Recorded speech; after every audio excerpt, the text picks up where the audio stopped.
Welcome to Lesson 4 of Ready to Fly. In this lesson, you will learn to use the Fox system to enter evaluation data on ISS crew performance for single system and multi-system proficiency lessons. Proficiency sessions are can be focused on a single core system, or they can be multi-system in nature to allow the crew to maintain and develop a more integrated skill set where things are working with one another. The purpose of proficiency events is to provide the crew opportunities to practice operations in order to refresh and maintain their proficiency in mental and motor skills.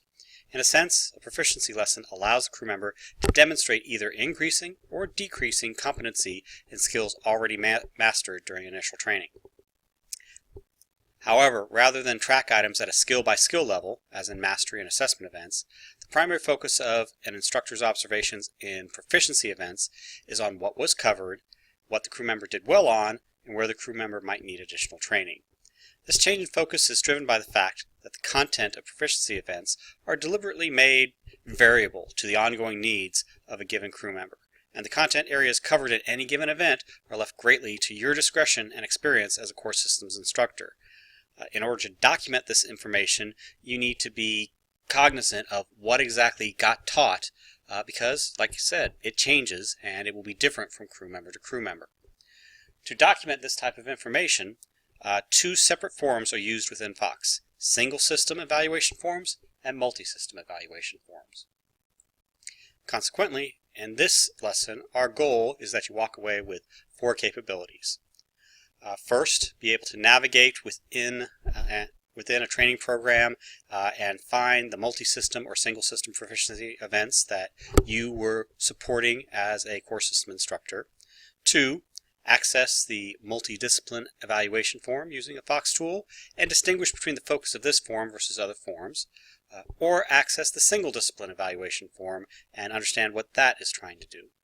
And overall, be able to fill out that evaluation data for proficiency events using your personal notes while adhering to best practices and doing the right thing for each type of form, because they do ask for slightly different data.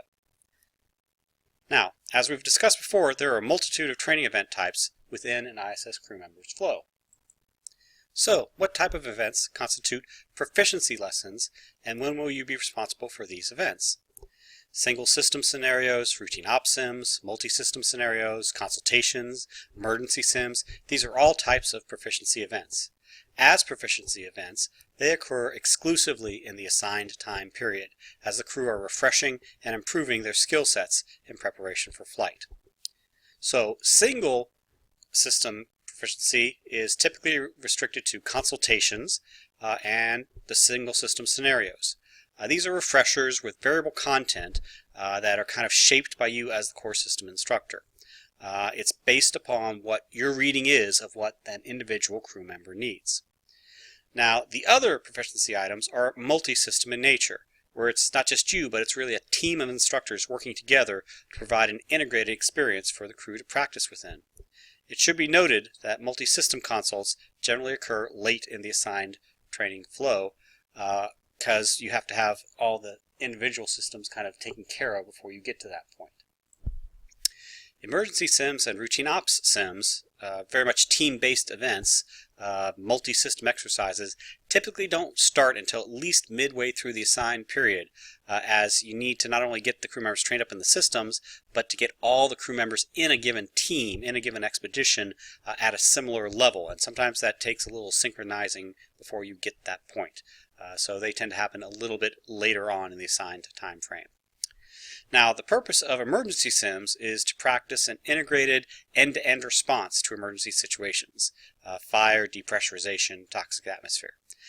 Keep in mind, even though it's a team event, it's not a team certification. Certification is handled individually in masteries, even for things like emergency.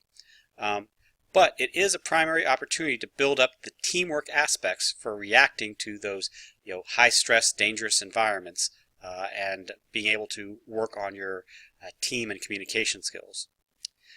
Multi-system scenarios also focus on refreshing and building skills in quick response scenarios, but here the focus is on major malfunctions, say with power or data, that ripple through the station systems to cause multiple, potentially conflicting priorities for the crew to work.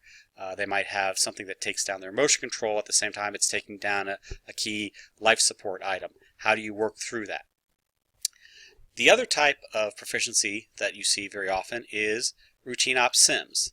These are targeted a little bit differently. They're targeted at getting an expedition crew a chance to work together in a day-in-the-life environment that simulates kind of the nominal operations on ISS. The routine ops sims are conducted to provide individual system skill reinforcement, give you a chance to practice for each of the individual systems, but also to practice with individual skills in a more integrated environment where you're pulling upon multiple strings at the same time.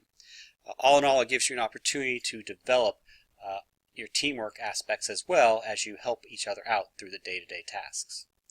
Teamwork aspects like that are typically known in FOD as expeditionary skills. Now, the relative mix of events that you as an instructor might see for your system, single versus multidiscipline, it varies from system to system. It depends on your discipline. Some disciplines, such as emergency, use multidiscipline events almost exclusively for their proficiency. CBM, on the other hand, is strictly single system events. But most core systems get their skills practiced and refreshed through a mix of single system and multi-system proficiency events. With that background, let's talk about actually giving performance evaluations for these sessions. Now, the process for pulling up a proficiency event for entering your evaluation is exactly the same as we described previously for the other types. Simply go, click on Evaluate Students, and in the left-hand bar, and it will populate with all your outstanding evaluations that are tied to you as an instructor, and that will include any proficiency events. It doesn't matter whether other people were involved, because multiple systems will be tied together into those multi-system proficiency events. Again, click on the small pull-down icon on the left to enter into the lesson evaluation form for an ISS crew member. So in this case, it will be your either single system or multi-system proficiency form.